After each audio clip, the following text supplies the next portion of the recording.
Suitable site to check pulse into newborn. Newborn में pulse check करने के लिए सुइटेबल साइट कौन सी है? Option A apical pulse, option B femoral pulse, option C pedal pulse और ऑप्शन डी कैरोटिड पल्स। जो carotid pulse होती है यह गर्दन में जो कैरोटिड आर्टरी पाई जाती है वहां से चेक की जाती है। और जो पेडल पल्स होती है, पेडल पल्स, यह जो डोर्सलिस पेडिस जो आर्टरी फुट में पाई जाती है वहां से चेक की जाती है। और जो फीमोरल पल्स होती है यह फीमोरल आर्टरी जो ग्रोन में पाई जाती है वहां से चेक की जाती है। और एपिकल पल्स जो होती है यह अपेक्स ऑफ द हार्ट के अपेक्स से पाई जाती है। और जो सुइटेबल साइट होती है न्यूबॉर्न में पल्स चेक करने के लिए वह अपिकल पल्स होती है। Apical pulse is the right answer. यह इसलिए सही है क्योंकि यहाँ पर स्ट्रोंगर पल्स होती है। न्यूबॉर्न में जो एपिकल पल्स होती है वह स्ट्रोंगर पल्स एरिया होता है। और जो एपिकल पल्स चेक करने का जो एरिया होता है वह फोर्थ इंटरकोस्टल स्पेस होता है। और अडल्ट में जो इंटरकोस्टल स्पेस जो एपिकल पल्स चेक करने के लिए जो फिफ्थ इंटरकोस्टल स्पेस होता है। लेकिन न्यूबॉर्न में ये चीज ध्यान रखने की जरूरत है कि न्यूबॉर्न में एपिकल पल्स चेक करने के लिए जो इंटरकोस्टल स्पेस होता है वह intercostal space fourth intercostal space होता है। तो option A is the right answer. Correct site to verify radial pulse reading is. जो रेडियल पल्स होती है उसकी रीडिंग को वेरीफाई करने के लिए करेक्ट साइट कौन सी है? Option A brachial artery, option B apex of the heart, option C temporal artery और ऑप्शन डी कैरोटिड आर्टरी। देखिए कैरोटिड आर्टरी जो होती है यह गर्दन में पाई जाती है जिससे कैरोटिड पल्स का पता चलता है। और टेम्पोरल आर्टरी जो होती है यह टेम्पोरल बोन में पाई जाती है जिससे टेम्पोरल पल्स का पता चलता है। और अपेक्स ऑफ द हार्ट यह एपिकल पल्स चेक करने के लिए यूज किया जाता है। और ब्रेकियल आर्टरी जो होती है यह ब्रेकियल पल्स को चेक करने के लिए यूज किया जाता है जो एल्बो के ऊपर पाई जाती है। और रेडियल पल्स की रीडिंग को वेरीफाई करने के लिए अपेक्स ऑफ द हार्ट जो होता है इसे एपिकल पल्स भी कहा जाता है। Apex of the heart is the right answer.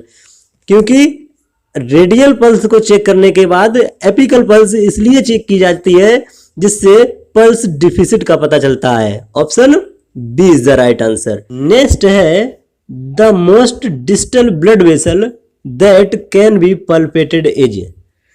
Most distal का मतलब होता है सबसे दूर की ब्लड वेसल जो पल्पेट की जाती है कहां पर? Option A popliteal artery, option B dorsalis pedis artery, option C femoral artery और option D posterior tibial artery. देखिए जो पोस्टीरियर टिबियल आर्टरी होती है यह पोस्टीरियर टिबियल पल्स को चेक करने के लिए यूज की जाती है जो एंकल के पास होती है। और जो फीमोरल आर्टरी होती है यह फीमोरल पल्स को चेक करने के लिए यूज की जाती है जो ग्रोन में होती है। और जो पोप्लिटियल आर्टरी होती है यह पोप्लिटियल पल्स चेक करने के लिए यूज की जाती है जो नी के बैक में होती है। और जो सबसे distal most distal blood vessel होती है वह होती है डोर्सलिस पेडिस आर्टरी जो डोर्सलिस पेडिस पल्स चेक करने के लिए यूज की जाती है। Option B is the right answer. और यही सबसे डिस्टल ब्लड वेसल्स होती है जो नियर द ग्रेट टो पाई जाती है। फुट में पैर में नियर द ग्रेट टो पाई जाती है। Option B is the right answer. The site of pulse in the neck is called. गर्दन में पल्स चेक करने के लिए की साइट को क्या कहते हैं? Option A temporal, option B radial और ऑप्शन सी कैरोटिड और ऑप्शन डी पोप्लिटियल। देखिए जो पोप्लिटियल होती है यह नी के बैक में पाई जाती है। और जो टेम्पोरल होती है यह सिर में पाई जाती है। और जो रेडियल होती है यह हैंड में पाई जाती है।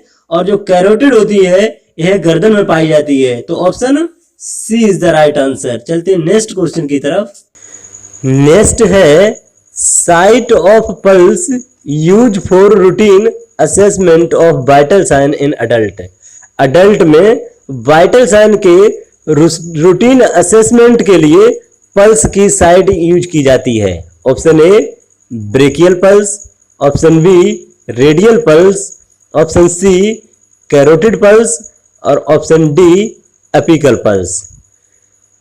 देखिए जो एपिकल पल्स होती है यह जो डिगोक्सिन एक ड्रग होती है उसके एडमिनिस्ट्रेशन से पहले चेक की जाती है, और जो कैरोटिड पल्स होती है यह सीपीआर देते समय यूज की जाती है। सीपीआर देते समय यूज की जाती है। और जो ब्रेकियल पल्स होती है यह बीपी चेक करते समय, ब्लड प्रेशर चेक करते समय और इन्फेंट में सीपीआर देते समय यूज की जाती है। और रूटीन असेसमेंट के लिए एडल्ट में radial pulse is the right answer. Option B is the right answer. The number of pulse beat per minute is known as. Per minute में पल्स बीट के नंबर को क्या कहते हैं? Option A rate, option B volume, option C tension और option D rhythm. देखिए जो rhythm होता है इसमें बीट के बीच में रेगुलर यानी इक्वल इंटरवल होना रिदम कहलाता है। बराबर इंटरवल, प्रत्येक बीट के बीच में बराबर इंटरवल होना रिदम कहलाता है।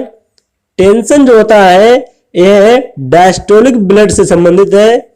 और वॉल्यूम जो होता है यह पल्स का फोर्स और स्ट्रेंथ जो होती है उसको वॉल्यूम कहते हैं।